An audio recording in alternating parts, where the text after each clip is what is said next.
Una joven salió rumbo a una exposición de arte en otra ciudad y desapareció sin dejar rastro. Cuando la policía se involucró, encontraron algunas pistas inquietantes, pero ninguna los acercó a la verdad. El caso permaneció sin resolver durante casi 5 décadas. Y cuando finalmente se descubrió lo que realmente había ocurrido, la verdad sacudió a todos. Mary Kathleen Schiess nació el 11 de noviembre de 1949 en Champlain, Minnesota. Creció en una familia numerosa y desde muy pequeña mostró una pasión genuina por el arte. Le fascinaba dibujar. Y para cuando llegó a la preparatoria, ya tenía claro que el arte sería el camino al que dedicaría su vida. Estudió Bellas Artes en la Universidad de Minnesota, enfocándose tanto en la pintura como en la escultura. Sus profesores, desde el primer momento, reconocieron su talento. Había algo especial en Mary, una sensibilidad única. Creían que tenía un futuro brillante por delante. Fue becada varias veces y finalmente se graduó con honores. Sus obras llegaron a exhibirse en varias galerías, algo que en ese momento representaba un logro muy importante para ella. Durante su formación, Mary también estudió en el extranjero. Aprendió a hablar con fluidez alemán y danés, incluso comenzó a estudiar japonés. Después de graduarse, siguió persiguiendo su pasión por el arte y viajaba siempre que podía. Como la pintura no le generaba ingresos estables, llevaba una vida sencilla y cuidaba mucho sus gastos. Compartía departamento con una amiga y, para trasladarse de una ciudad a otra, incluso de un estado a otro, solía pedir aventón. En aquella época, hacer autostop era algo común. El transporte público era poco confiable y, para quienes no tenían automóvil, llegar a otra ciudad podía convertirse en un verdadero reto. Las rutas de autobuses eran escasas, sobre todo en zonas rurales. Además, en los años 70, el autostop no tenía la reputación oscura que tiene hoy en día. Las historias sobre personas desaparecidas o atacadas no se difundían como ahora, así que la mayoría no le veía mayor peligro. El 15 de febrero de 1974, Mary tenía 25 años y planeaba asistir a una exposición de arte en Chicago. El trayecto desde Minneapolis era de unos 640 kilómetros, así que no pensaba hacerlo de una sola vez. Su plan era llegar primero a Madison, en Wisconsin, y desde ahí continuar hasta Chicago. A eso de las 10:30 de la mañana, salió de su casa con un cartel que decía Madison y se dirigió hacia la carretera. Unas 3 horas más tarde, un hombre llamado Dennis conducía por un camino rural en Wisconsin, cuando giró en una calle sin salida y vio un auto estacionado. Junto al vehículo, había 2 personas, un hombre y una mujer. Al pasar junto a ellos, Dennis tuvo la impresión de que discutían, o quizá forcejeaban. No estaba seguro de lo que había visto. Siguió su camino, pero la escena no dejaba de rondar en su cabeza. Algo no cuadraba.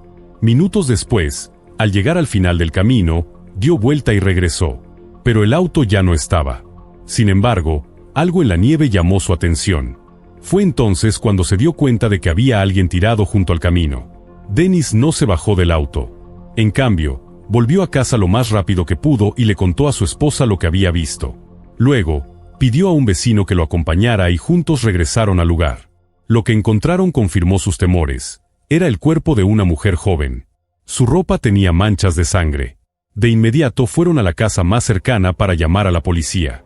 Cuando los agentes llegaron, confirmaron que la joven estaba muerta. Tenía múltiples heridas de arma blanca, pero algo no encajaba. Apenas había sangre en la nieve, lo que indicaba que probablemente había sido asesinada en otro lugar y luego dejada ahí. No muy lejos del cuerpo, los oficiales hallaron un sombrero de hombre. Creyeron que podría pertenecer al asesino.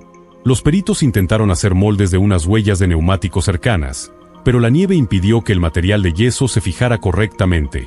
No había más pistas en el lugar.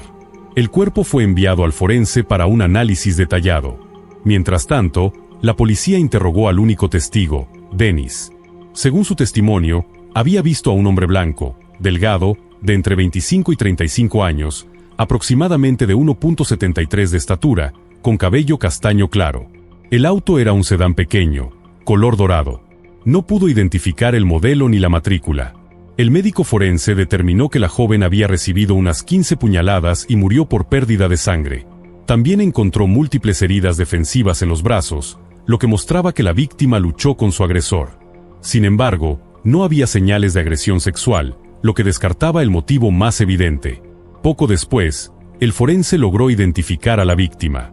Era Mary. Tras hablar con su compañera de departamento, la policía supo que Mary planeaba asistir a una exposición en otra ciudad.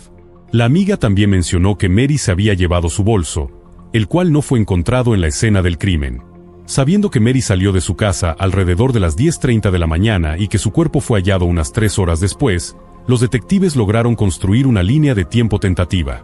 El trayecto desde su hogar hasta el lugar donde fue encontrada tomaba aproximadamente 1 hora y media, lo que hacía muy probable que la persona que la recogió en Minneapolis fuera la misma que terminó con su vida.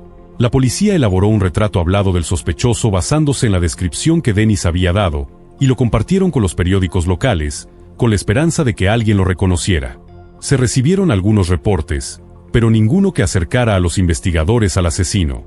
Al mismo tiempo, los detectives comenzaron a preguntarse si Dennis, el único testigo, podría estar implicado. Había razones para sospechar. Para empezar, sabían con certeza que Dennis se encontraba en un camino rural sin salida, y nadie más había visto al otro hombre que le aseguraba haber presenciado. Además, algunos aspectos de su relato no terminaban de cuadrar. Dennis afirmó que ese día había ido a la tienda y que, al regresar, decidió seguir manejando un poco más. Cuando le preguntaron por qué, su respuesta llamó la atención. Dijo que su perra estaba en el coche con él y que creyó que quería seguir paseando. La justificación fue vista con escepticismo, sobre todo porque Dennis había girado hacia un camino prácticamente en desuso, un sitio donde nadie tenía razón para estar. Otro detalle que encendió las alarmas fue su comportamiento tras encontrar el cuerpo. No se bajó del auto. No revisó si la joven aún respiraba. Simplemente dio la vuelta, condujo hasta su casa y buscó a su vecino para regresar juntos. Ni siquiera llamó a la policía mientras estuvo en su hogar. Eso solo ocurrió después de que su vecino también viera el cadáver.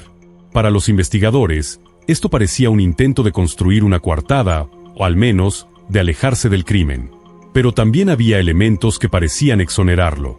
Por ejemplo, las huellas de neumáticos encontradas en la escena no coincidían con su vehículo. Aún así, no se podía descartar que otro coche hubiera pasado antes del asesinato. La policía tampoco encontró pruebas de que Dennis hubiese estado en Minneapolis esa mañana, lo que sugería que no pudo haber recogido a Mary. Aunque, en teoría, aún era posible que ella hubiese conseguido otro aventón antes y que acabara más tarde en el coche de Dennis. Los agentes continuaron presionando a Dennis. Él, sin embargo, mantuvo siempre la misma versión. Incluso recurrieron a un hipnotista para intentar desbloquear recuerdos ocultos, pero el experimento falló en 2 ocasiones. Llamó la atención una carta anónima que llegó a la comisaría. Su autor instaba a los investigadores a mirar más de cerca a Dennis. Pero la misiva no aportaba datos concretos ni evidencia. Era solo una advertencia vaga. Al ver que ese camino no llevaba a nada, los detectives comenzaron a buscar nuevas pistas. Y fue entonces cuando se toparon con un caso no resuelto de 2 años atrás, que de inmediato captó su atención. En 1972, una joven llamada Yali, también de Minneapolis, decidió pedir aventón para volver a casa. 15 horas después, su cuerpo fue encontrado junto a un río, a las afueras de la ciudad. Las similitudes con el caso de Mary eran imposibles de ignorar. Según varios testigos, Yali había subido a un automóvil color dorado conducido por un joven. Y, al igual que en el caso de Mary, el forense no halló señales de abuso sexual. Pero, pese a las coincidencias, la investigación del asesinato de Yali nunca llegó a ninguna parte. No hubo sospechosos. No hubo pistas sólidas. Los investigadores trataron de encontrar algún vínculo entre ambos crímenes que pudiera llevarlos al responsable. Pero cada intento terminaba en otro callejón sin salida. Durante los meses siguientes, los detectives analizaron varios sospechosos potenciales, pero ninguno pudo ser vinculado de forma concluyente con el asesinato de Mary. También aparecieron testigos que aseguraban haber visto a un hombre parecido al retrato hablado conduciendo un sedán dorado. Aún así, ninguno de esos reportes logró avanzar la investigación. Con el tiempo, el caso se enfrió. No surgía ninguna pista nueva que permitiera avanzar. En los años posteriores, se reabrió varias veces, pero siempre acababan chocando con el mismo muro de silencio. A principios de los años 80, surgió una teoría entre los investigadores. Creían que el asesino de Mary podría ser Randall Bothfield, un asesino en serie confeso de 44 víctimas. Ya cumplía cadena perpetua. Muchas de sus víctimas habían sido recogidas mientras pedían aventón, lo que lo convertía en un candidato lógico. Pero, pese a las similitudes, nunca se encontró una conexión concreta entre él y el asesinato de Mary. Con los años, los investigadores siguieron cientos de pistas. Viajaron por casi todos los estados del país. Incluso cruzaron a Canadá. Y aún así, no lograron descubrir quién mató a Mary. Poco a poco, el crimen se volvió leyenda local, especialmente en el condado donde fue hallado el cuerpo. Comenzaron a circular rumores, testigos que aseguraban haber visto la figura de una joven caminando sola junto a la carretera, intentando conseguir un aventón. Pero siempre que alguien se distraía por un segundo, aquella figura desaparecía sin dejar rastro. 2 pescadores aseguraron haber visto a una mujer parecida junto a un lago. Dijeron que su silueta brillaba con una tenue luz blanca y que permanecía de pie, en completo silencio, observándolos desde lejos. Tiempo después, una mujer de la localidad se presentó ante las autoridades con un relato inquietante. Afirmó que una mujer llamada Mary, víctima de un asesinato, la visitaba con frecuencia y le hablaba. Como el crimen jamás fue resuelto, esas historias paranormales terminaron siendo más conocidas que el caso real. Con el tiempo, muchos ni siquiera sabían que detrás de los cuentos de fantasmas había una tragedia absolutamente real. A comienzos de los años 2000, cuando el análisis genético ya era una herramienta clave en las investigaciones criminales, los detectives decidieron darle un nuevo intento al caso de Mary. Querían encontrar algún rastro biológico que pudiera identificar al asesino. En 1974, los forenses habían recuperado pequeñas cantidades de sangre y piel bajo las uñas de Mary, muy probablemente del agresor. La evidencia aún permanecía resguardada, intacta. Sin embargo, los especialistas no lograron extraer un perfil de ADN útil de aquel material.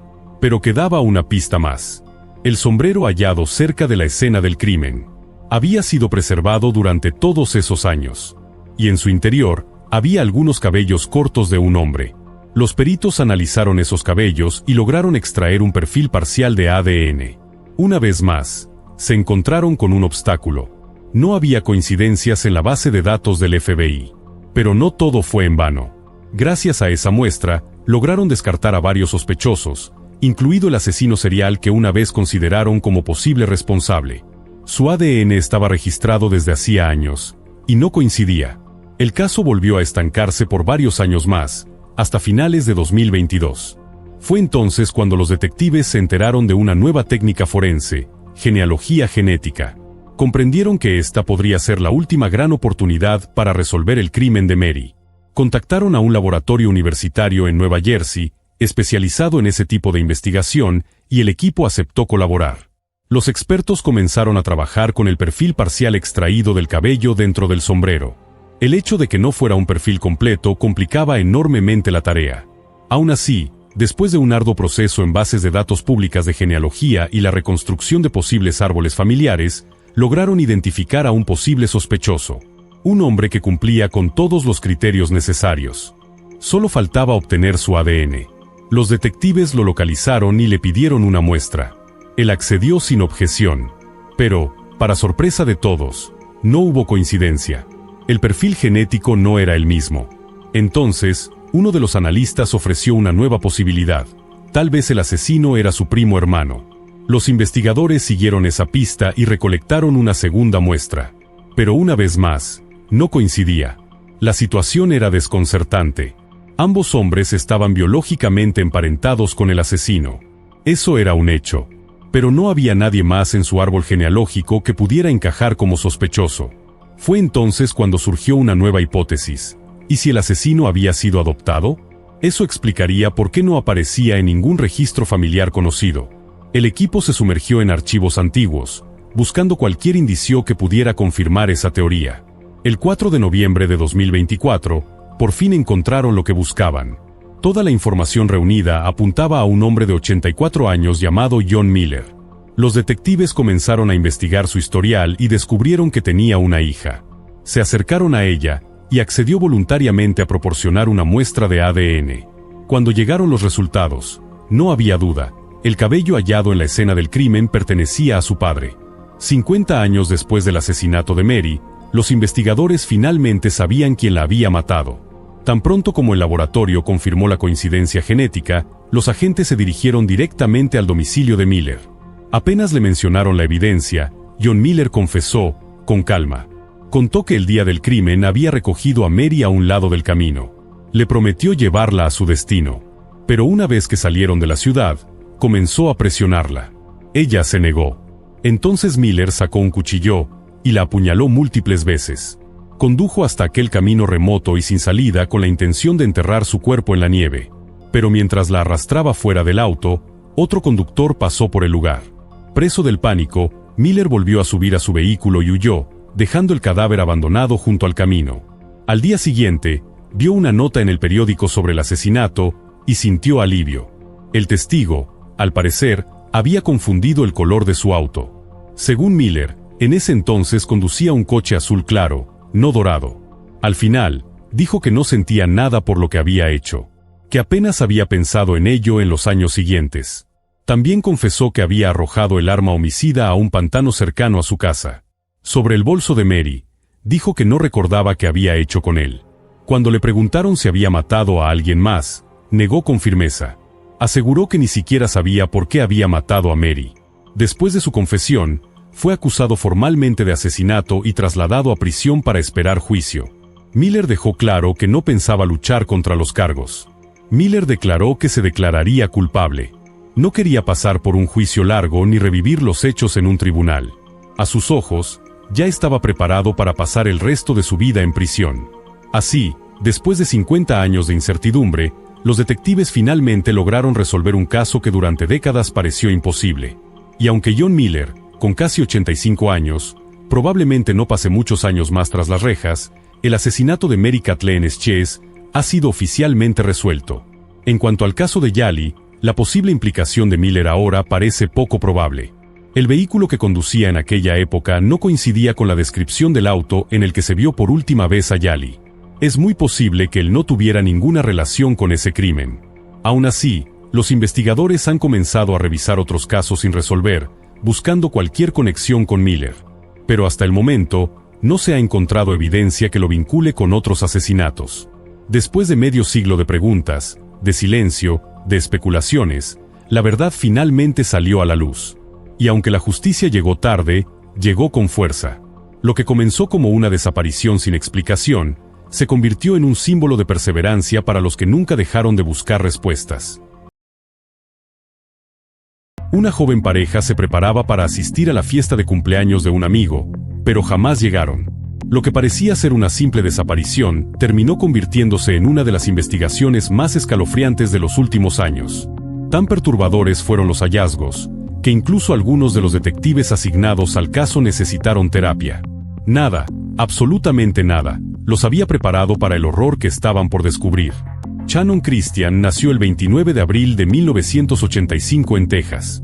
A los 12 años, su familia se mudó a Knoxville, Tennessee, donde pronto se estableció con sus padres y su hermano mayor. Desde el principio, Shannon destacó por su carisma. Era el tipo de persona que conquistaba a todos con una sonrisa, extrovertida, amable, siempre dispuesta a tender la mano.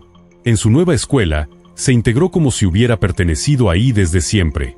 Quienes la conocían decían que tenía una capacidad especial para conectar con la gente. Esa calidez que la caracterizaba también moldeó su vocación.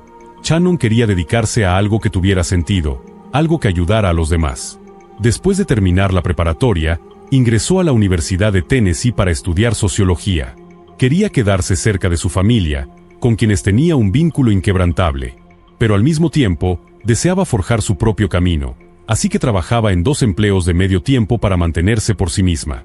Fue en esos años universitarios cuando conoció a Chris Newsom. Comenzaron a salir y rápidamente se hicieron inseparables. Shannon tenía 21 años, Chris, 23.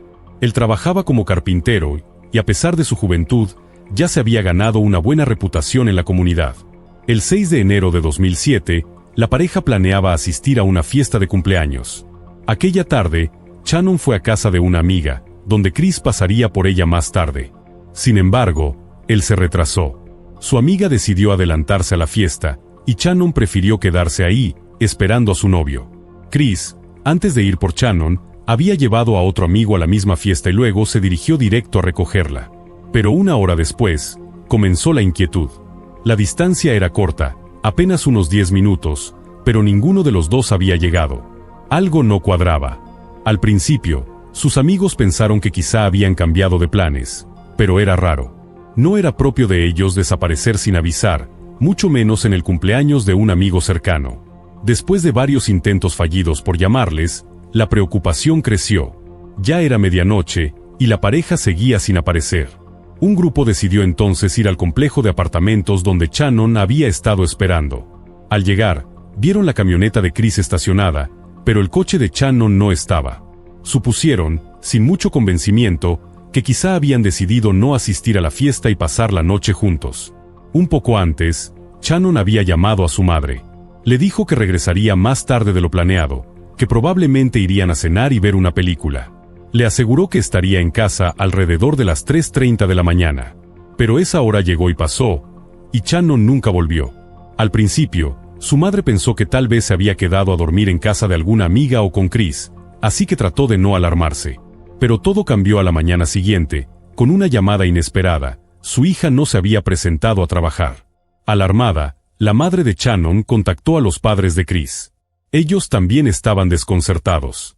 Él tampoco había regresado a casa. Ninguno de los dos contestaba el teléfono. Ya no era solo una intuición. Algo andaba muy mal. Sus amigos también intentaron localizarlos, sin éxito. Y lo más inquietante era que ambos, aunque jóvenes, siempre mantenían contacto con sus familias. Nunca desaparecían así, de la nada. Y menos Shannon, quien tomaba su trabajo con total responsabilidad. Faltar sin avisar simplemente no era una opción para ella. Las familias empezaron a llamar a todos los hospitales del área. Nadie con sus características había sido ingresado. Decidieron acudir a la policía. Pero las autoridades locales se negaron a abrir un expediente. Dijeron que, al tratarse de adultos, debían esperar 24 horas antes de presentar un reporte de personas desaparecidas. Pero los padres de Shannon no estaban dispuestos a esperar. Se pusieron en contacto con la compañía telefónica de su hija, con la esperanza de conseguir alguna pista. Y, para su sorpresa, la empresa accedió a rastrear el celular. Descubrieron que, durante la noche, Shannon había revisado su buzón de voz 3 veces. Después de eso, silencio total. El teléfono se apagó. La última señal registrada provenía de una torre en la zona de North Cherry Street. Esa información encendió todas las alarmas.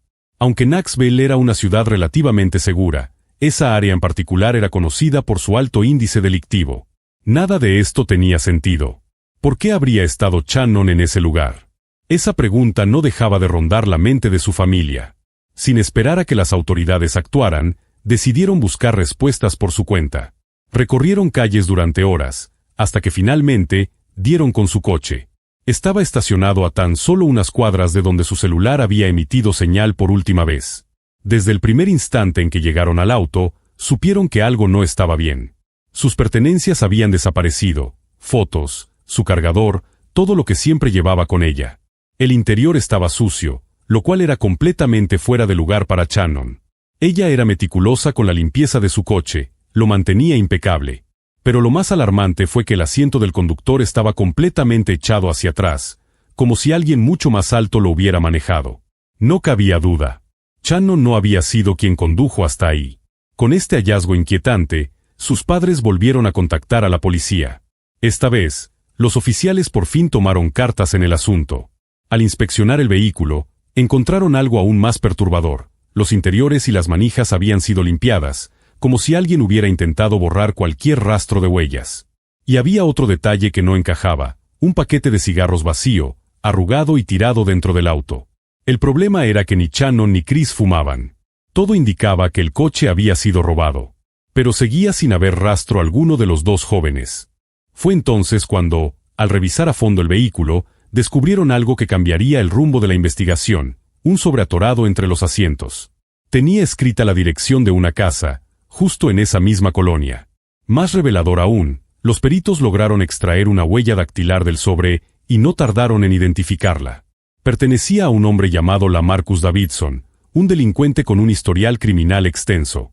Y lo más alarmante, vivía exactamente en la dirección escrita en el sobre.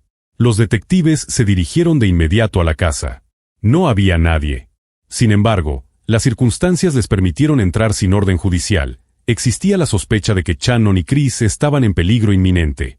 El interior del lugar era un completo desastre. Pero de inmediato, los agentes encontraron objetos que les helaron la sangre: el bolso de Shannon, sus zapatos y algunas otras pertenencias personales. También estaba la gorra de Chris, junto con su licencia de conducir. Pero el hallazgo más aterrador los esperaba en la cocina. Uno de los oficiales abrió el bote de basura, y lo que encontró lo marcó para siempre. Envuelto en una tela, yacía un cuerpo humano. Era Shannon. El caso cambió de categoría en ese instante.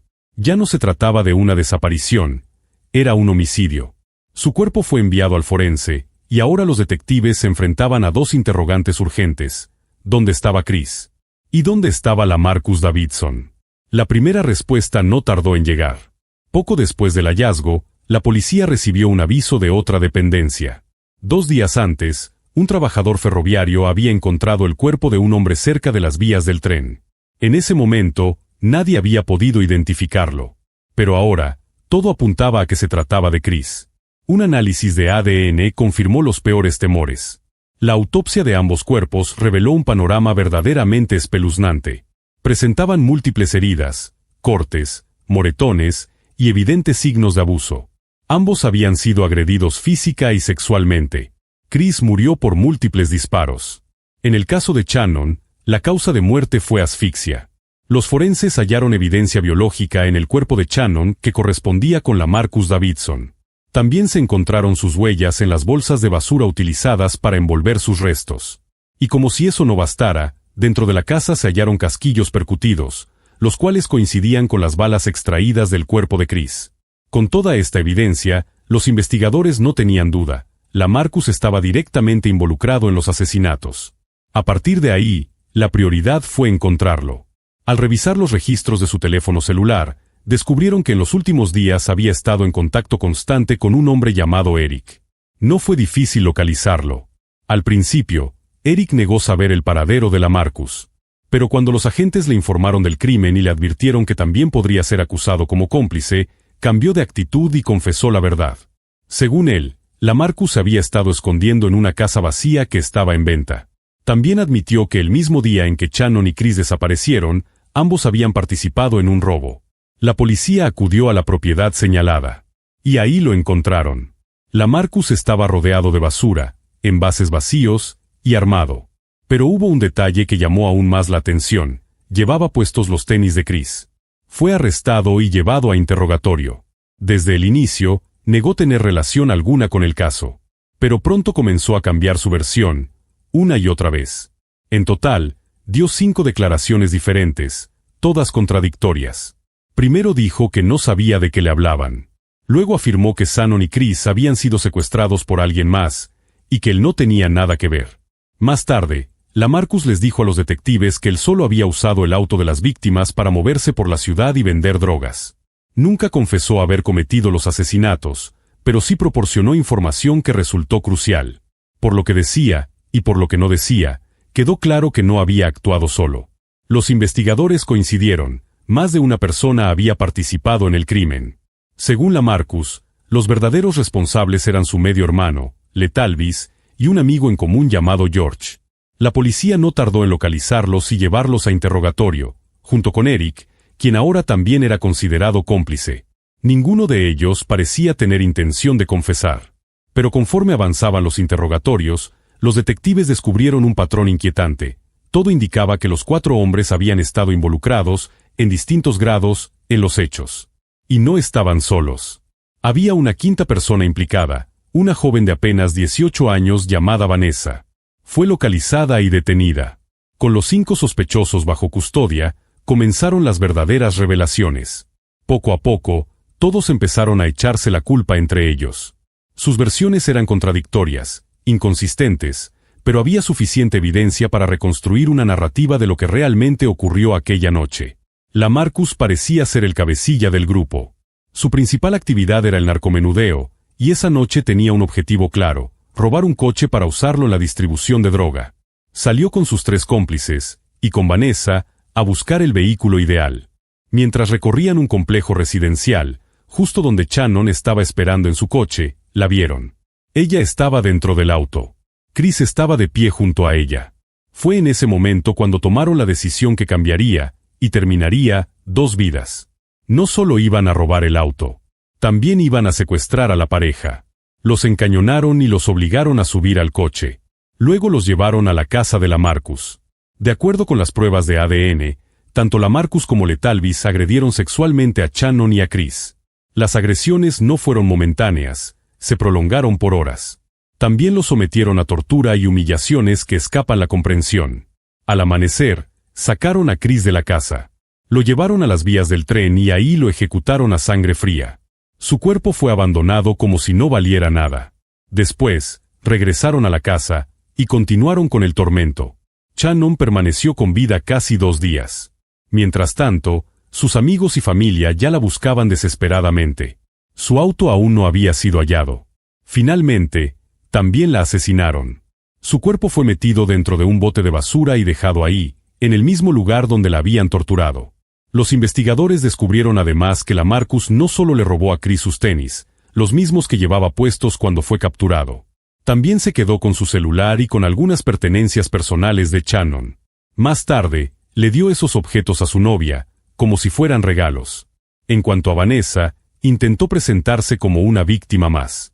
Aseguró que había estado en esa casa contra su voluntad. Pero la policía encontró un diario en su habitación que la delataba por completo. En él, narraba el día como si fuera una aventura salvaje. Incluso decía que lo había disfrutado. Al final, los 5 enfrentaron una larga lista de cargos. El proceso judicial comenzó. Tomó más de 2 años preparar los juicios. Y durante ese tiempo, los abogados defensores lograron que se cambiara la sede del juicio a otro condado. La razón era evidente: el caso había conmocionado a toda la ciudad de Knoxville. El nivel de indignación pública hacía imposible garantizar un juicio imparcial. La corte accedió. El primero en ser juzgado fue Eric. Aunque no había pruebas concluyentes de que hubiera participado directamente en los asesinatos, sí había evidencia suficiente para demostrar que sabía lo que ocurría, y no hizo nada. Recibió la pena máxima por los cargos que se le imputaron, 18 años de prisión. Después vinieron los juicios de Lamarcus, Letalvis y George. En un intento desesperado, su defensa argumentó que Shannon y Chris habían consentido todo lo que les hicieron. El jurado, por supuesto, no creyó esa versión absurda. Los 3 fueron declarados culpables. Lamarcus fue condenado a muerte. Letalvis y George recibieron cadenas perpetuas. El caso de Vanessa fue más complejo. Al principio se le otorgó inmunidad a cambio de testificar contra los demás. Pero el tribunal determinó que esa inmunidad solo aplicaba al delito de robo de vehículo, no a los de homicidio ni agresión sexual. Vanessa fue juzgada y declarada culpable. Fue sentenciada a 53 años de prisión. Al final, todos los responsables fueron llevados ante la justicia. Pero la historia no terminó ahí. En 2011, el juez que presidió los 5 juicios renunció de manera repentina. Estalló un escándalo. Se descubrió que mantenía una relación con una empleada del tribunal, y que, además, compraba drogas a criminales. Debido al escándalo que rodeó al juez encargado de los juicios originales, una corte superior decidió revisar varias de las sentencias que él había emitido, entre ellas, las de Lamarcus, Vanessa, George y Letalvis. La noticia generó indignación. Y con razón.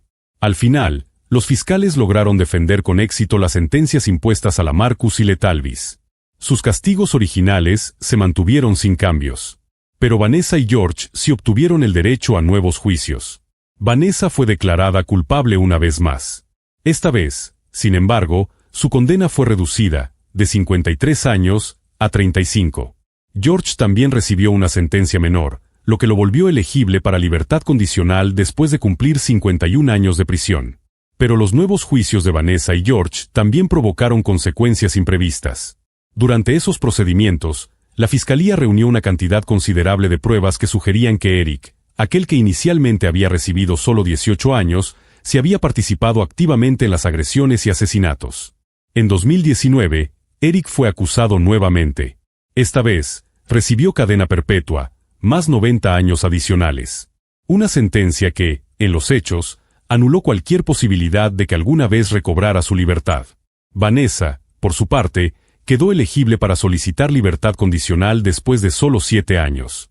Pero hasta ahora, todas sus peticiones han sido rechazadas. Permanece tras las rejas. A pesar de todos los obstáculos legales, de las apelaciones, de los recursos y del desgaste emocional, todos los responsables del asesinato de Shannon Christian y Chris Newsom terminaron pagando con años, con décadas, y en algunos casos con la vida, su participación en uno de los crímenes más atroces que ha visto Tennessee. Pero para muchos, eso no fue suficiente. Hay quienes siguen convencidos de que todos los involucrados merecían la pena de muerte. Este crimen no solo sacudió a Knoxville, provocó una oleada de horror e incredulidad en todo Estados Unidos. Era difícil entender cómo seres humanos podían infligir semejante nivel de crueldad. La casa donde ocurrieron los hechos fue vendida. La compró una empresa local. Poco después, fue demolida. En su lugar se construyó un memorial en honor a Shannon y Chris. La Universidad de Tennessee también creó becas con sus nombres. Becas que, hasta el día de hoy, siguen activas y benefician a jóvenes que desean hacer del mundo un lugar mejor, tal como Shannon soñaba hacer. Y por último, cabe mencionar que, casi 2 décadas después de los asesinatos, la sentencia de muerte contra Lamarcus Davidson aún no se ha cumplido. Hoy, continúa esperando, en el corredor de la muerte. Una mujer fue hallada sin vida en su propia casa, en circunstancias tan extrañas como perturbadoras. No había pistas. No había evidencia. Nada que pudiera guiar a los investigadores. Todo apuntaba a que este caso quedaría envuelto en el misterio, hasta que una llamada telefónica inesperada cambió por completo el rumbo de la investigación. Con una sola pista, inusual y desconcertante, los detectives desenterraron una verdad que nadie pudo haber anticipado. Katy Blair nació el 31 de mayo de 1961 en California. Creció en un hogar amoroso, rodeada de sus padres, un hermano y una hermana. Desde pequeña, sintió una conexión profunda con las artes, pero había una en particular que la apasionaba más que ninguna otra: la música. Cantar no era solo un pasatiempo, era su vocación, su manera de vivir. Por eso, cuando llegó el momento de elegir una carrera, Katy no dudó ni un segundo. Sabía exactamente lo que quería: dedicarse al canto. Se inscribió en la Universidad de Texas para estudiar interpretación vocal y se mudó a Austin. Tras graduarse, se convirtió en maestra de música y directora de un coro cristiano. Amaba su trabajo con el alma, y sus estudiantes la adoraban. Podían sentir su pasión, su entrega, y era contagiosa. A lo largo de su vida, Katy se casó 2 veces. Ambas relaciones terminaron en divorcio. Tuvo 2 hijos, un varón y una niña, a quienes crió sola con valentía y dedicación. En 2013, a sus 52 años, Katy se mudó a una nueva casa en un suburbio tranquilo y seguro de Austin. Había soñado con ese lugar durante años, y por fin, lo había encontrado. Para entonces, sus hijos ya eran adultos y vivían por su cuenta. Katy seguía volcada en la música, dirigiendo su coro con la misma pasión de siempre. En diciembre de 2014, su hijo Joe, de 23 años y miembro del ejército, regresó a casa por unas semanas antes de su próximo despliegue. Quería pasar tiempo con su madre. El 5 de diciembre, Joe salió a encontrarse con unos amigos. No volvió hasta el mediodía del día siguiente. Al entrar a la casa, llamó a su madre. Silencio absoluto. Preocupado, comenzó a revisar cada habitación, una por una, hasta llegar al dormitorio de Katy. Lo que encontró ahí fue una escena espeluznante. Katy estaba tirada en el suelo, junto a su cama, bañada en un charco de sangre. Joe supo de inmediato que su madre estaba muerta. Entró en pánico, salió corriendo de la casa y llamó a la policía. Los agentes confirmaron rápidamente que Katy llevaba varias horas sin vida. Y por la cantidad de sangre en la escena, quedó claro que no había sido un accidente. Era un asesinato. Mientras los forenses examinaban el cuerpo, los investigadores empezaron a procesar el lugar del crimen. Uno de los primeros detalles que llamó su atención fue que los cajones de una gran joyera en el dormitorio habían sido sacados y tirados por el piso. Faltaban algunas piezas de joyería, lo cual hizo pensar a los detectives que se trataba de un robo. Pero algo no cuadraba. El intruso no había tocado otros objetos valiosos. La laptop, el celular, incluso otros artículos caros seguían ahí, a la vista. La casa no estaba revuelta, no había señales de que alguien hubiera buscado a fondo. Y luego estaba el horario. Los robos rara vez ocurren de noche. La mayoría de los ladrones prefieren actuar durante el día, cuando las casas están vacías. Además, ese vecindario era considerado uno de los más seguros de la ciudad. Crímenes como este simplemente no ocurrían ahí. Otro detalle inquietante era el orden de los hechos. Todo indicaba que el asesino mató a Katy primero, y luego comenzó a registrar el cuarto. Las manchas de sangre en los cajones de la joyera y otras partes del dormitorio lo confirmaban. Eso significaba que el atacante entró directamente al cuarto y atacó a Katy de inmediato. Y había más. No había señales de entrada forzada por la puerta principal. Pero los investigadores encontraron la puerta trasera, sin seguro. Cuando le preguntaron a Joe, él explicó que su madre solía dejar esa puerta abierta. Con toda esta información, los detectives comenzaron a dudar. ¿Había sido realmente un robo? ¿O acaso el robo era solo una fachada? ¿Y si el asesino había planeado todo desde el inicio? ¿Y si conocía a Katy, y también sabía que esa puerta trasera solía estar abierta? A pesar del esfuerzo, los peritos no hallaron evidencia concluyente. No había huellas. No había ADN. Nada que los llevara al culpable. La única pista física, una huella parcial de zapato, impregnada en la sangre de Katy, justo en su dormitorio. La autopsia reveló que Katy murió por múltiples puñaladas y presentaba señales de estrangulamiento. Sin embargo, no había signos de agresión sexual, lo cual reforzaba aún más la sospecha. Esto no fue un crimen al azar. Era algo personal. Sin pistas físicas, los investigadores centraron su atención en el círculo cercano de Katy, buscando a alguien que tuviera un motivo para hacerle daño. Naturalmente, comenzaron por su hijo, quien, al menos en teoría, tenía la oportunidad de cometer el crimen. Pero tras verificar su coartada, los detectives, fue rápidamente descartado. Joe había pasado toda la noche con amigos, y su coartada fue confirmada sin lugar a dudas. Los investigadores entonces centraron su atención en las personas cercanas a Katy, amigos, compañeros de trabajo, conocidos. Querían descubrir si alguien le guardaba rencor, si había tenido algún conflicto reciente. Pero todos coincidieron en lo mismo: Katy no tenía enemigos. Era querida, respetada, y dedicaba la mayor parte de su tiempo a su amado Coro. Cuando parecía que la investigación se estancaba, surgió una pista inesperada. Varios de los amigos más cercanos de Katy mencionaron que ella hablaba con frecuencia de su segundo exesposo, un hombre con quien se había divorciado 4 años antes del crimen. Según contaba ella misma, la separación fue tormentosa. El hombre no la dejaba en paz. Se presentaba sin previo aviso, se negaba a soltarla. En una ocasión, incluso le confesó a sus amigas que temía por su seguridad, y les pidió que no revelaran su nueva dirección. La policía lo localizó, vivía no muy lejos de Austin. Cuando los detectives fueron a interrogarlo, su reacción encendió las alarmas. Apenas le mencionaron que Katy había muerto, su primera respuesta fue: ¿la balearon? Esa suposición dejó a los investigadores desconcertados. ¿Por qué asumir que le dispararon? Nadie había mencionado cómo murió. ¿Sabía más de lo que decía? Al preguntarle dónde había estado la noche del crimen, el hombre aseguró que se encontraba en su casa rodante, tomándose un descanso. Incluso permitió que revisaran el vehículo sin orden judicial. Pero, a pesar de las sospechas, no encontraron nada. Ni armas, ni sangre, ni indicios de que hubiera participado en el asesinato. Sin pruebas contundentes, no pudieron inculparlo. Continuó bajo vigilancia, sí, pero los detectives sabían que necesitaban algo más sólido. Y entonces, cuando el caso parecía enfriarse de nuevo, una llamada reavivó la investigación. Una amiga de Katy se comunicó con la policía para contar algo inusual. Ella y otras personas cercanas a la víctima habían organizado un servicio conmemorativo en su honor.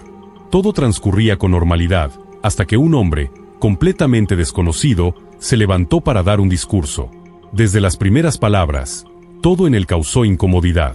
Su tono, sus gestos, su forma de hablar. Algo no encajaba. Lo más inquietante, nadie allí sabía quién era. Y lo peor, era evidente que él tampoco conocía a Katy. Lo que decía no tenía sentido. Era como si estuviera inventando sobre la marcha. Intrigados, los detectives preguntaron a los asistentes. Finalmente, uno de los amigos de Katy lo reconoció. Lo había visto trabajando como vendedor en una tienda de ropa para mujeres. La policía rastreó al hombre y lo interrogó. Él admitió que nunca había conocido a Katy. Dijo que había leído sobre el asesinato en las noticias, se sintió triste y decidió asistir al servicio. Su explicación era extraña, sí, pero sin evidencia que lo vinculara directamente con el crimen, no había motivos para detenerlo. El caso volvía a estancarse, hasta que ocurrió algo que lo cambiaría todo. Un hombre llamado Rob llamó a la policía. Dijo tener algo que quizá les interesaría. Según su relato, había comprado un visor térmico nuevo para su rifle de cacería. Emocionado por probarlo, salió a caminar de madrugada el 6 de diciembre, hacia una zona boscosa cerca de su vecindario. Mientras caminaba, un auto se le acercó lentamente, y se estacionó a unos metros. Pocos segundos después, un hombre bajó del vehículo y se internó en una calle cercana, perdiéndose en la oscuridad. En ese momento, Rob no le dio mayor importancia. Pero al ver las noticias sobre el asesinato de Katy, algo hizo clic en su memoria. Ese hombre caminaba precisamente en dirección a la casa de ella, y su visor térmico había estado grabando toda la caminata. Rob revisó la grabación. Ahí estaba, una figura humana claramente visible, captada en plena noche. El sujeto bajaba del auto y se alejaba, como si supiera exactamente a dónde iba. Los detectives vieron el video. Aunque era una imagen térmica y solo mostraba la silueta del sospechoso, aportaba información valiosa. El hombre parecía alto, de hombros anchos, y tenía una forma muy particular de caminar. Además, el visor también había captado su automóvil. Eso podía ser la clave. Compararon el físico del sospechoso con sus principales sospechosos hasta el momento, el exesposo de Katy y el extraño del memorial. Ninguno coincidía con la silueta. Sus autos tampoco coincidían con el captado por la cámara. Aquello derrumbó por completo las sospechas que quedaban sobre ambos hombres y devolvió a los detectives al punto de partida. Durante varios días, los investigadores analizaron la grabación, intentando extraer cada detalle posible. Al mismo tiempo, ampliaban su búsqueda de nuevos sospechosos. Pero a pesar del esfuerzo, nada concreto surgía. El caso, una vez más, parecía haberse detenido. El caso estaba paralizado. Los investigadores se enfrentaban a una muralla de silencio, sin pistas nuevas y sin avances, hasta que el 15 de diciembre, todo cambió. Aquella mañana, la policía recibió una llamada urgente. Una cuidadora había ido a revisar la casa de una pareja de ancianos, Billy y Sidney Selton. Al acercarse a la vivienda, notó de inmediato que algo no andaba bien. La puerta principal estaba completamente abierta, y la cerradura mostraba claras señales de haber sido forzada. Con el corazón acelerado, la mujer entró. Caminó por el pasillo en silencio, hasta llegar al dormitorio.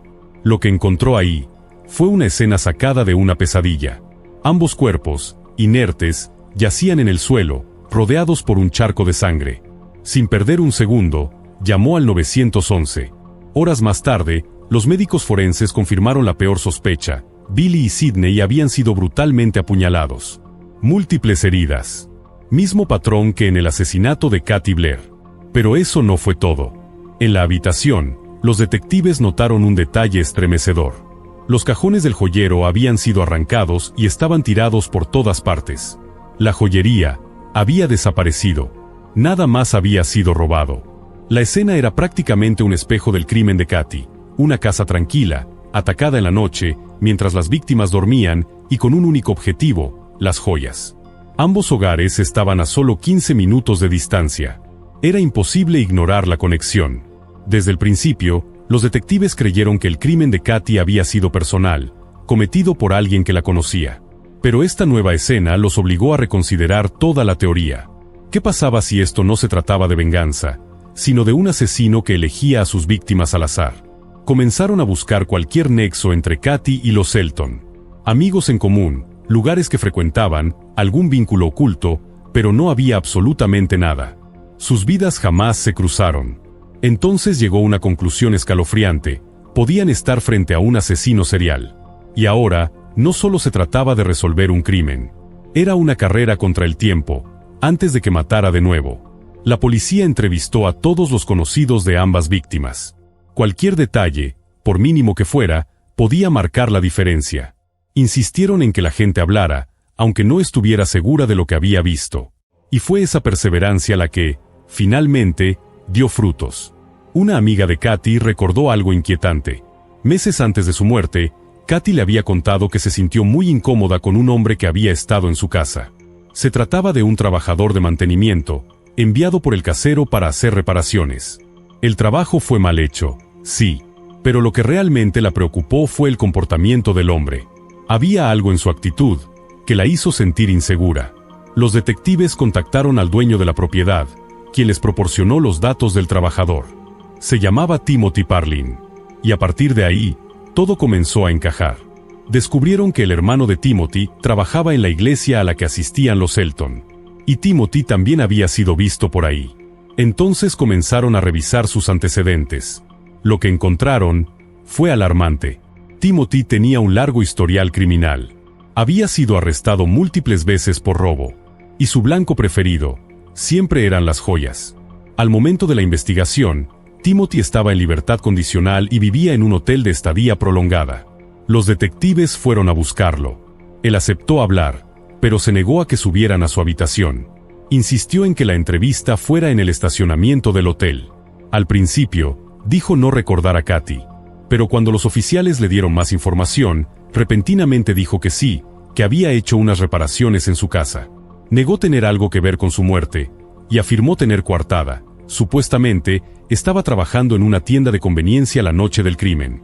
Sin embargo, algo no cuadraba. Para empezar, su apariencia no coincidía con la silueta captada en la cámara térmica. Era mucho más bajo, y el auto que conducía no se parecía al que apareció en el video. Sin pruebas sólidas, la policía se retiró, frustrada. Pero entonces, algo inesperado ocurrió. Cuando llamaron a su supuesto empleador para verificar su coartada, descubrieron que Timothy había sido despedido una semana antes del asesinato de Katy. Era imposible que hubiera estado trabajando esa noche. Inmediatamente, los detectives regresaron al hotel. Pero Timothy ya no estaba. En su lugar, los recibió su esposa, quien les permitió registrar la habitación. Y fue ahí donde por fin, todo comenzó a desenredarse. Entre sus pertenencias, encontraron un recibo de una casa de empeño. En él, constaba que Timothy había vendido varias piezas de joyería, el mismo día en que Katy fue asesinada. Los oficiales corrieron al local. Allí, confirmaron que las joyas vendidas pertenecían a Katy Blair. Pero eso no fue todo. Las cámaras de seguridad del establecimiento captaron algo aún más revelador. El auto en el que Timothy llegó no era suyo.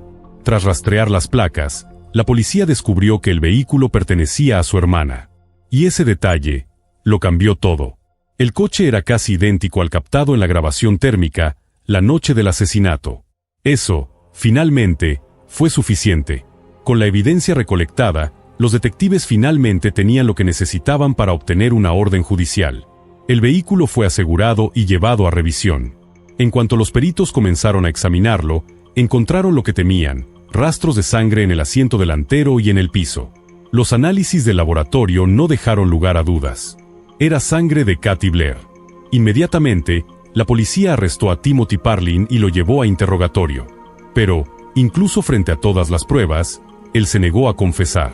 Su única respuesta, una y otra vez, fue la misma: estas manos nunca han matado a nadie.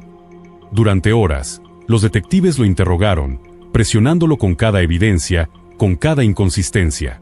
Y finalmente, Timothy se quebró, pero no de la forma que esperaban. Siguió negando ser el asesino, pero ahora ofrecía una nueva versión. Según él, el verdadero culpable era otro hombre, alguien llamado Shaun.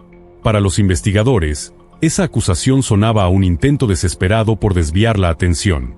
El caso contra Timothy era fuerte, y de pronto señalar a otro no era más que una estrategia para salvarse. Aún así, no podían ignorarlo por completo. Comenzaron a investigar a ese tal Shaun, y lo que encontraron no coincidía con el perfil de un asesino. Shaun Gant Ben El-Kassar, de 30 años, era un exprofesor de ciencias con un título en microbiología. No tenía antecedentes penales y vivía a cientos de kilómetros de Austin. Su implicación parecía improbable, pero los detectives necesitaban estar seguros. Viajaron a su ciudad para interrogarlo. Shaun admitió que conocía a Timothy. Lo había conocido unos meses antes y lo describió como un tipo sospechoso, de esos con los que uno no quiere involucrarse demasiado. Dijo que no hablaban desde hacía tiempo. Pero entonces, soltó algo que cambió el curso del interrogatorio. Confesó que, en efecto, había estado en Austin durante las noches de ambos asesinatos. Y aún más, se había quedado en casa de Timothy. A partir de ahí, las cosas se volvieron confusas. Primero, dijo que la noche del asesinato de Katy, Timothy salió de la casa sin decir nada. Pero minutos después, cambió su historia. Ahora aseguraba que habían ido juntos hasta la casa de Katy. Según su nueva versión, Timothy bajó del auto y volvió minutos después con una bolsa manchada de sangre. Al revisar el contenido, Shaun vio joyas.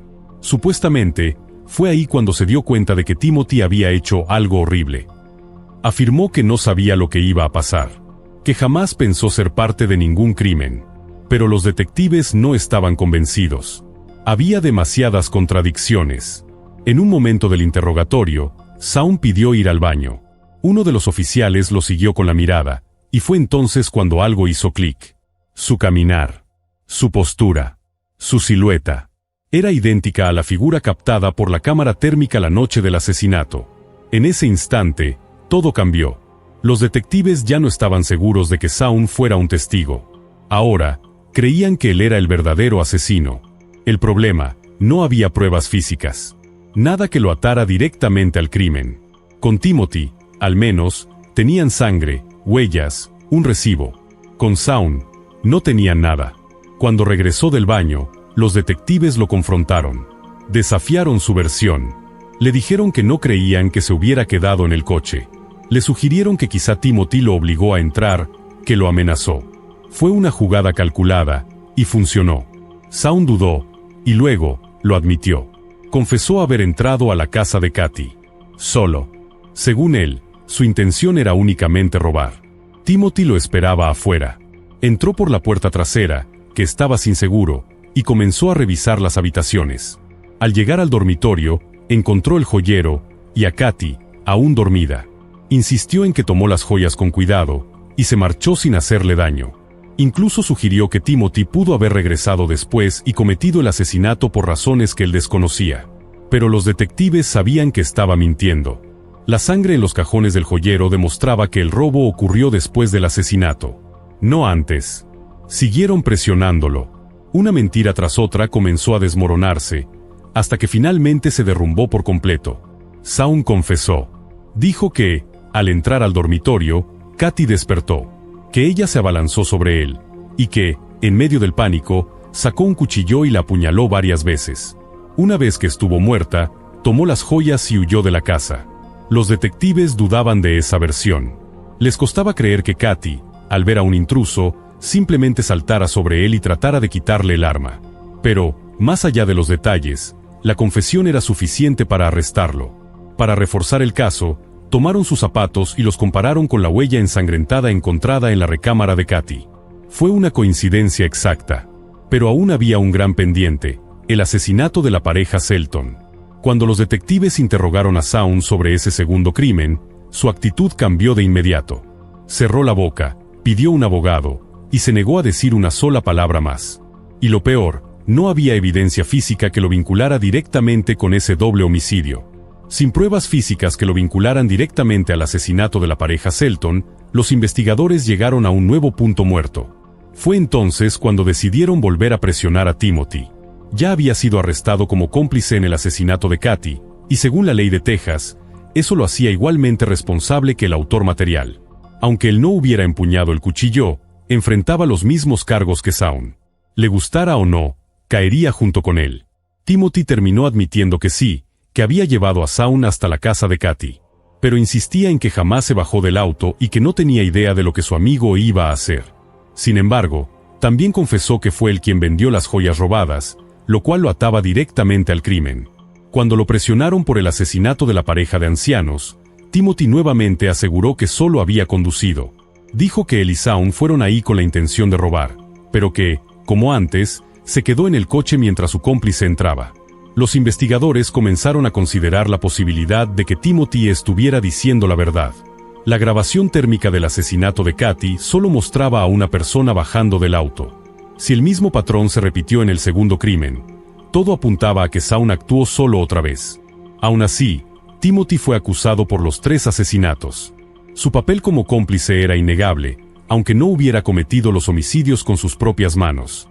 Shaun, por su parte, fue acusado formalmente por el asesinato de Katy, pero los detectives no lograron vincularlo legalmente al segundo crimen. Al menos, no por ahora. El tribunal determinó que ambos serían juzgados por separado. Durante su juicio, Timothy sostuvo que no tuvo nada que ver con los asesinatos. Aseguró que no sabía lo que Shaun planeaba y que nunca imaginó que alguien moriría. Pero la realidad era que condujo a su cómplice hasta 2 escenas del crimen y que se benefició directamente del robo. El jurado no tuvo dudas. Timothy fue declarado culpable y condenado a cadena perpetua sin posibilidad de libertad condicional. El juicio de Shaun fue mucho más complejo.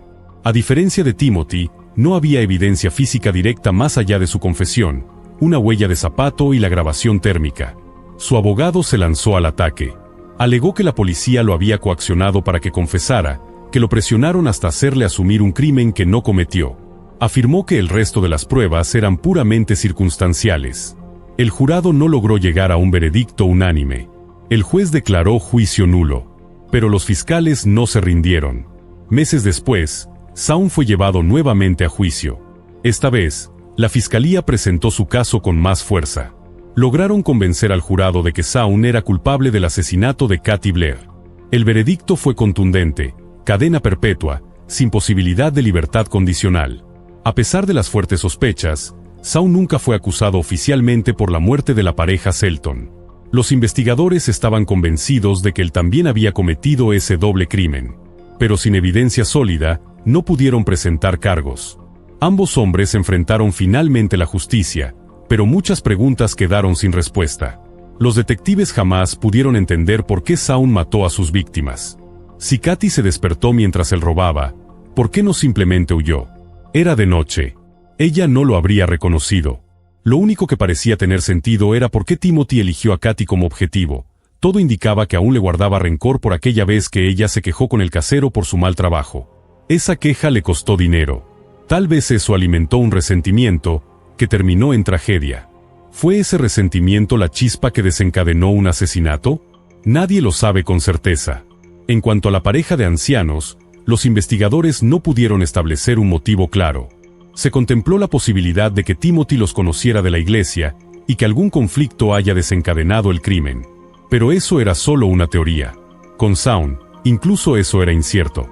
No podían descartar la posibilidad de que no tuviera ningún motivo, que simplemente quisiera matar. Y si ese era el caso, entonces no hay duda, de no haber sido atrapado, habría seguido asesinando. Un último detalle marcaría toda la diferencia en el segundo juicio contra Shaun: la grabación térmica. Ese único fragmento de video fue el punto de quiebre, la prueba crucial. Si aquel vecino no hubiera decidido probar su nueva mira térmica esa noche, si no hubiera registrado, por pura casualidad, el preciso instante en que Shaun bajó del auto, el caso contra él se habría desmoronado. Y el asesino habría quedado libre.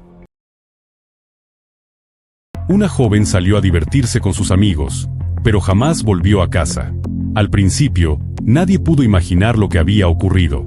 Pero en cuanto la policía tomó el caso, los hechos comenzaron a revelar un giro completamente inesperado, uno que transformaría esta investigación en algo fuera de lo común. A pesar de contar con una montaña de evidencia, los detectives se enfrentaron a un rompecabezas difícil de resolver. Sin embargo, al final, hallaron la pieza que faltaba. Y la justicia, finalmente, habló. Jessica Lynn Kaylor nació el 8 de mayo de 1982 en Austin, Texas. Allí vivió con sus padres y sus dos hermanos hasta que, tiempo después, la familia se mudó a un pequeño pueblo llamado Fluke. Desde niña, Jessica fue una persona cálida, amigable, de esas que se ganan el cariño de todos con facilidad. Pero su carácter no solo era social, también era tremendamente determinada. Ya en la preparatoria tenía muy claro su objetivo: quería convertirse en maestra. Para alcanzar ese sueño, ingresó a la Universidad Estatal de Texas, donde obtuvo su licenciatura en ciencias. Pero Jessica no se detuvo ahí. Decidida a superarse, comenzó una maestría mientras trabajaba como asistente de enseñanza en una escuela primaria. Además, tenía un empleo de medio tiempo en un supermercado. Con deudas estudiantiles que pagar y las cuentas acumulándose, no le quedaba otra opción que mantenerse activa en varios frentes. Y aún con ese ritmo agotador, jamás perdió su actitud positiva. Jessica confiaba en que todo su esfuerzo valdría la pena. Estaba convencida de que su momento llegaría. Para septiembre de 2009, con 27 años de edad, Jessica seguía equilibrando sus estudios con sus dos empleos. Pero mantenía la esperanza. Estaba cerca de conseguir un puesto de tiempo completo como maestra, lo cual le permitiría finalmente enfocarse en la carrera que siempre había deseado. El 7 de septiembre, Jessica tenía el día libre. Decidió pasarlo con amigos y con su prima Melanie. Comenzaron el día en la alberca, luego salieron a cenar y más tarde pasaron por un bar donde jugaron billar. Cuando la noche llegó a su fin, Jessica tomó el rol de conductora designada, asegurándose de que todos regresaran a salvo a casa. Melanie fue la última a la que dejó. Para ese momento ya eran casi la 1:30 de la madrugada. Melanie le ofreció que se quedara a dormir, pero Jessica se negó. Tenía turno temprano en el supermercado y además necesitaba pasar a una tienda 24 horas a comprar comida para sus perros. Así que, tras despedirse, se fue.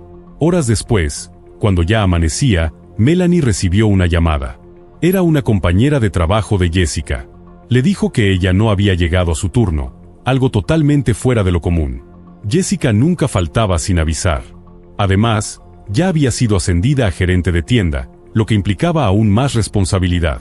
Melanie se preocupó de inmediato. Llamó a algunos amigos, pero nadie había tenido noticias de Jessica esa mañana. Luego contactó a su hermano John. Él vivía con Jessica en el mismo departamento. Le dijo que no la había visto. John, que era oficial de policía, había empezado su turno a las 5:30 de la mañana y no había notado si su hermana había llegado durante la noche. Tampoco había revisado su cuarto antes de salir. Alarmado, John se dirigió de inmediato al departamento. Jessica no estaba. Y todo indicaba que no había regresado en toda la noche. Sus perros actuaban de forma extraña, como si no hubieran sido alimentados en mucho tiempo. Esa fue la señal definitiva. Algo andaba muy mal. Sin perder un segundo, John contactó a sus colegas del departamento de policía para rastrear el teléfono de Jessica. El sistema marcó su última ubicación en un restaurante, no muy lejos de su casa. Melanie y su novio se dirigieron al lugar de inmediato. Y no tardaron en encontrar el auto de Jessica estacionado en el lugar. Pero al acercarse, descubrieron algo que los dejó helados. Jessica estaba en el asiento del conductor, inmóvil. Su cuerpo presentaba signos evidentes de quemaduras solares. Dentro del vehículo, el calor era sofocante. El novio de Melanie llamó a emergencias. Pronto llegaron los paramédicos, pero ya era tarde. Jessica había muerto. Su cuerpo fue trasladado para realizarle la autopsia. Pero había algo que ya estaba claro, no parecía una muerte accidental. Había indicios de agresión. Los investigadores comenzaron a revisar el auto.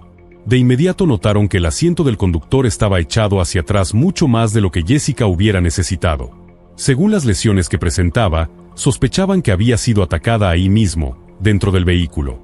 No estaban sus llaves, ni su cartera, ni sus tarjetas. En el asiento trasero, encontraron una bolsa con comida para perros, una prueba clara de que, como había dicho su prima, Jessica se dirigía a la tienda justo después de dejarla. Al inspeccionar el restaurante cercano, un testigo reveló algo que cambiaría todo. Una de las empleadas aseguró que, al llegar temprano esa mañana, ya había visto el coche de Jessica, pero con ella aún viva en su interior. Según la testigo, Jessica estaba dentro del auto, completamente desnuda, y actuando de una forma extraña, como si no fuera ella misma. Estaba bajo los efectos de algo. Eso era evidente. Aunque la escena resultaba inquietante, la empleada del restaurante no pensó mucho al respecto. Supuso que se trataba de alguien desvelado o bajo el influjo del alcohol. Entró al restaurante y comenzó su turno. Un rato después, volvió a salir. Esta vez, Jessica ya no estaba dentro del coche. Estaba sentada en el suelo, junto a su vehículo. Se había vuelto a vestir, pero su comportamiento seguía siendo extraño. Pasaba los dedos por su cabello una y otra vez, en silencio, como en trance. En una tercera ocasión, cuando la empleada salió de nuevo al exterior, Jessica había regresado al auto. Estaba en el asiento del conductor, murmurando palabras ininteligibles. Hablaba sola, mientras hacía gestos con las manos, como si intentara comunicarse con alguien que no estaba ahí. La policía logró localizar a más testigos que afirmaban haberla visto esa misma mañana. Todos coincidían en algo: Jessica estaba viva, pero actuaba de forma sumamente extraña. Y sin embargo, nadie llamó a emergencias. Nadie se acercó a ayudar. Nadie verificó si estaba bien. Los detectives regresaron a hablar con Melanie. Querían saber si era posible que Jessica hubiera consumido alcohol o algo más fuerte. Pero su prima fue firme. Jessica no había bebido ni una gota esa noche. Ella era la conductora designada. Su responsabilidad era llevar a todos a casa sanos y salvos. Además, tenía trabajo temprano al día siguiente. ¿Drogas? Imposible. Jessica jamás había tocado una. Nada de esto tenía sentido, hasta que llegó el informe del forense. El cuerpo de Jessica mostraba signos claros de estrangulamiento. Había marcas dejadas por manos y por algún tipo de objeto, quizá una cuerda, tal vez un cinturón. Estaba llena de moretones, arañazos, y había sido brutalmente agredida. Según los expertos, El trauma físico que sufrió pudo haberle causado una lesión cerebral. Y esa condición, combinada con el calor abrasador dentro del coche en el que estuvo encerrada durante horas, pudo explicar su comportamiento errático. Jessica probablemente no sabía qué le estaba pasando. No pidió ayuda, porque ni siquiera entendía lo que ocurría. Y así, poco a poco, su cuerpo se rindió ante las lesiones. El análisis toxicológico confirmó lo que Melanie ya había dicho. En su organismo no había rastros ni de alcohol, ni de sustancias ilícitas. Y fue entonces cuando una pregunta estremecedora se hizo evidente. Si tan solo uno de los testigos hubiese levantado el teléfono, si alguien se hubiera detenido a preguntar, ¿habría podido salvarse Jessica? Pero ya era tarde. Ahora, los detectives tenían una nueva misión: encontrar al responsable. El primer paso fue buscar grabaciones de cámaras de seguridad. Sin embargo, el estacionamiento donde apareció el auto de Jessica no contaba con ninguna. Aún así, los investigadores lograron seguir una pista. Si Jessica había comprado comida para perros esa noche, lo más probable es que hubiera pasado por el Walmart de 24 horas justo al otro lado de la calle.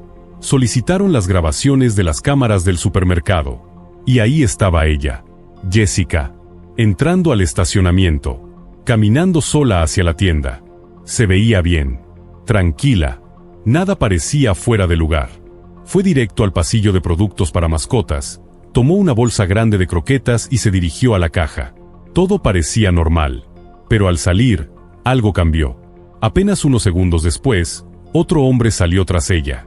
Revisando más cámaras, los detectives notaron que ese sujeto había llegado minutos antes que Jessica. Estacionó en la zona más alejada del lote y entró al edificio. Pero no fue de compras. Fue directo al baño. Al salir, se acercó a la entrada principal justo cuando Jessica salía. Caminaba tras ella. Apurado. Muy apurado. Pero hubo un obstáculo. El auto de Jessica estaba estacionado justo detrás de un árbol grande que bloqueaba por completo la vista de las cámaras. Sin embargo, lo que vino después fue revelador. El hombre caminó hacia el coche de Jessica, desapareció detrás del árbol. 2 minutos más tarde, el auto arrancó.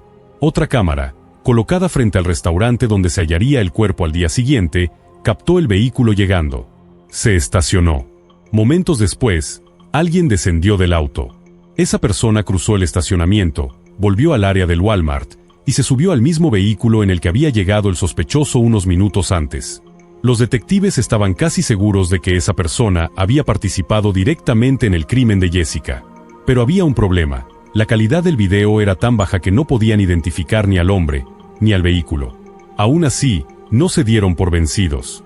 Recordaron que las tarjetas de crédito de Jessica habían desaparecido. Así que revisaron sus estados de cuenta. Y fue entonces cuando lo encontraron. Una de las tarjetas había sido usada en una gasolinera, apenas 20 minutos después de que su auto fuera abandonado. Pidieron las grabaciones de ese lugar. Y ahí estaba. La camioneta roja. La misma que había manejado el sospechoso. Y cuando revisaron las cámaras dentro de la tienda, no hubo dudas. Era él. Ahora tenían la prueba de que ese hombre tenía la tarjeta de Jessica. Y eso lo hacía ver aún más culpable. La policía liberó las imágenes del sospechoso y del vehículo a los medios. Hicieron un llamado a la población. Cualquier persona que pudiera reconocerlo debía comunicarse de inmediato. Mientras tanto, los detectives seguían buscando pistas. Pero no encontraban nada más. Días pasaron. La investigación parecía estancada. Hasta que recibieron una llamada. Era una mujer. Se llamaba Leslie. Y lo que dijo, cambiaría todo. La mujer que llamó se llamaba Leslie. Y al ver las imágenes del sospechoso en televisión, sintió un escalofrío. Aquel hombre se parecía demasiado al mejor amigo de su prometido, Kristen Harmel, de 29 años. Pero eso no era todo. Según Leslie, Kristen le había dicho que pasaría por su casa esa misma noche para devolverle un dinero que le debía. Nunca llegó. Cuando Leslie vio el reporte del asesinato de Jessica y reconoció al hombre del video, no podía creerlo. Pensó que debía haber algún error. ¿Cómo podría alguien como Kristen estar envuelto en algo tan monstruoso? Pero también sabía que tenía que hacer lo correcto. Llamó a la policía. Los detectives comenzaron a investigar a Kristen de inmediato. Y no tardaron en encontrar algo interesante. Apenas unas semanas antes del asesinato de Jessica, un oficial de tránsito lo había detenido por manejar con una licencia vencida. Cuando revisaron la cámara corporal del policía, confirmaron lo que ya sospechaban: Krisen se parecía demasiado al sujeto de las grabaciones. Y había algo más. Llevaba la misma gorra de béisbol que el hombre captado por las cámaras de seguridad la noche del crimen. 5 días después de la muerte de Jessica, los agentes fueron directamente a la casa de Krisen. Desde el primer momento, su camioneta llamó la atención. Era el mismo modelo que aparecía en el video. Pero algo no cuadraba. El vehículo tenía cambios estéticos, como si alguien hubiera tratado de ocultar su apariencia. Los detalles cromados que se veían en la grabación habían sido pintados de negro. Cuando tocaron la puerta, Krisen lo sorprendió. Sin necesidad de que lo presionaran, admitió haber visto a Jessica esa noche. Según él, se conocieron a través de una página de citas para adultos y habían acordado verse para un encuentro casual, sin compromisos. Afirmó que se encontraron en el estacionamiento de Walmart, donde él se subió al auto de Jessica. Dijo que ella lo llevó a un parque, donde tuvieron relaciones consensuadas.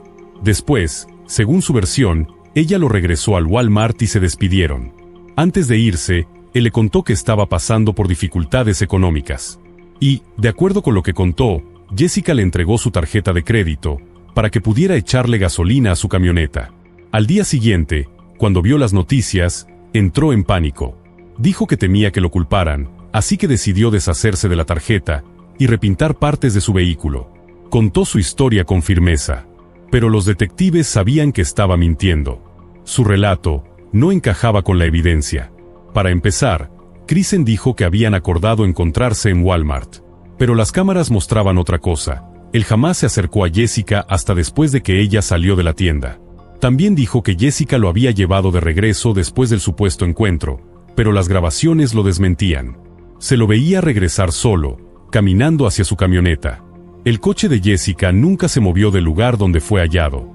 La policía confiscó su celular, su computadora y también los dispositivos de Jessica. Y como sospechaban, no había ningún rastro de comunicación entre ellos. Ni mensajes, ni llamadas, nada. Peor aún, Jessica nunca había entrado siquiera al sitio web que él mencionaba. Pero lo que encontraron en la computadora de Krisen fue escalofriante. Apenas unas horas después de que la policía descubriera el cuerpo, él ya había buscado múltiples artículos sobre el asesinato. Había leído cada detalle. Los amigos y la familia de Jessica también rechazaron su historia. Según ellos, no tenía sentido. Jessica no era el tipo de persona que buscaría una aventura de una noche. Y menos aún, con un desconocido, en un estacionamiento, a mitad de la madrugada. No tenía lógica. Ella misma había dicho que necesitaba dormir porque tenía trabajo temprano. También debía alimentar a sus perros. No tenía tiempo, ni intención, de estar en una cita secreta. Los investigadores estaban convencidos de que Krisen estaba haciendo todo lo posible para desviar la atención, para sacudirse la culpa. Pero con tanta evidencia en su contra, era imposible creerle. Gracias a las cámaras, la policía reconstruyó lo que creían que realmente había pasado. Krisen vio a Jessica en Walmart. La eligió como objetivo. La siguió hasta su auto. Se subió con ella, posiblemente amenazándola para que no gritara ni se defendiera. La obligó a conducir hasta un parque cercano. Ahí, la agredió. Después, la llevó de nuevo al estacionamiento frente a Walmart, cerca de donde estaba su camioneta. Antes de irse, la estranguló. Le robó su cartera y sus tarjetas. Cuando los agentes lo enfrentaron con esta versión, Krisen guardó silencio. Pidió un abogado. La evidencia era contundente. Pero entonces, surgió un nuevo obstáculo, uno que podría poner en riesgo todo el caso. Jessica había permanecido con vida durante varias horas después del ataque. Y eso, legalmente, complicaba todo. Los médicos forenses no podían asegurar, con total certeza, por qué ocurrió eso. Casos como el suyo eran tan raros, que la ciencia médica no los había estudiado lo suficiente. La causa oficial de muerte, estrangulamiento. Pero hasta ese momento, no existía ni un solo caso documentado donde una víctima hubiera sido estrangulada y sobrevivido durante horas. Jessica fue vista caminando, hablando, viva. Y horas después, estaba muerta. Ese detalle, el hecho de que múltiples testigos la vieron con vida tras el ataque, puso en duda toda la acusación. El fiscal no estaba seguro de que un jurado emitiera un veredicto de culpabilidad. La única forma de sellar el caso era una confesión. Pero Krisen Harmel se negó a admitir absolutamente nada. Los detectives sabían que estaban frente al responsable. No había otra persona que pudiera haber cometido ese crimen. Pero legalmente, el hecho de que Jessica hubiera sobrevivido hasta el amanecer representaba un obstáculo enorme. Con la esperanza de reforzar su caso, los investigadores volvieron a examinar el automóvil de Jessica. Buscaban cualquier rastro, cualquier detalle que vinculara a Kristen con la escena del crimen. Pero no encontraron nada. Ni huellas. Ni ADN. Nada. A pesar de todo, la fiscalía encontró una salida, aunque fuera temporal. Lo acusaron de manipulación de evidencia. Y era una acusación válida. Kristen había admitido haber tirado la tarjeta de crédito de Jessica. También había pintado su camioneta para ocultarla. Ambas eran maniobras para encubrir su participación. Tenían su propia confesión.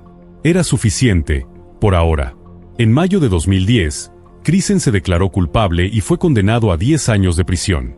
Pero los detectives no pensaban rendirse. No mientras Jessica no tuviera justicia completa. Durante años, continuaron investigando. Pero no lograban avances, hasta que en 2013, encontraron un artículo científico que cambiaría todo. El texto hablaba de algo llamado síndrome de muerte retardada. Un fenómeno poco conocido donde una víctima de estrangulamiento no muere de inmediato, sino que sufre daño cerebral progresivo, confusión, desorientación, pérdida de conciencia de su estado, hasta que, finalmente, fallece. Todo encajaba. El comportamiento errático de Jessica. Su falta de reacción. Su aparente desconexión con la realidad. Todo lo que había hecho sentido tras el ataque, ahora tenía una explicación médica. El informe también reforzaba lo que el forense había dicho inicialmente. Jessica probablemente sufrió una lesión cerebral que la dejó incapacitada, hasta que fue demasiado tarde. Los detectives contactaron al autor del artículo y comenzaron a reconstruir el caso de homicidio. Esta vez, respaldado por ciencia médica avanzada. En mayo de 2014, Kristen fue arrestado oficialmente por el asesinato de Jessica. Pero, una vez más, insistió en su inocencia. Durante el juicio, su defensa se centró en un punto clave. No había ADN que lo vinculara al crimen. La fiscalía sostenía que Jessica se había defendido, que había arañado a su agresor. Entonces, ¿por qué no había rastros genéticos bajo sus uñas?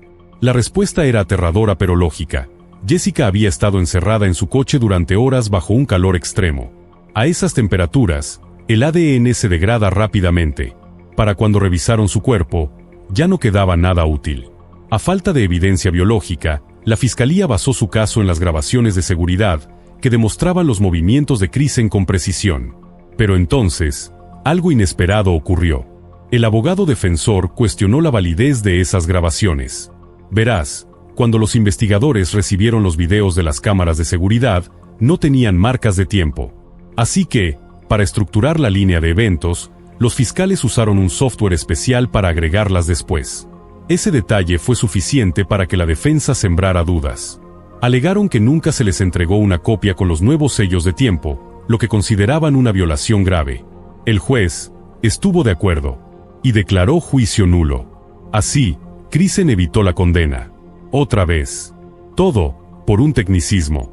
Aún así, siguió en prisión, cumpliendo su sentencia por manipulación de evidencia. Mientras tanto, los fiscales comenzaron a preparar un nuevo juicio. Sabían que esta vez no podían cometer errores. Durante años, el equipo legal de Kristen luchó para evitar que se le juzgara de nuevo. Decían que violaría sus derechos. Pero finalmente, un tribunal superior falló a favor del Estado. Y la justicia volvió a tener una oportunidad. En 2018 comenzó el nuevo juicio. Esta vez, la fiscalía cuidó hasta el último detalle. No habría espacio para tecnicismos. Y lo lograron. Convencieron al jurado de la culpabilidad de Kristen Harmel. Fue declarado culpable de asesinato. Condenado a cadena perpetua, sin posibilidad de libertad condicional. Los fiscales decidieron no pedir la pena de muerte. Sabían que el argumento del síndrome de muerte retardada aún podía generar dudas razonables. Y un juicio con pena de muerte exige certeza absoluta. Años después, Kristen apeló su sentencia. Fue rechazado. Hoy, permanece tras las rejas, sin casi ninguna posibilidad de volver a pisar la calle. La familia de Jessica agradeció a los investigadores y fiscales por su incansable lucha durante 9 largos años. Pero también admitieron algo. Esperaban que el veredicto les trajera algo de alivio, algo de paz. Pero no fue así. Porque ningún castigo, por más severo que sea, puede aliviar el dolor de haber perdido a Jessica.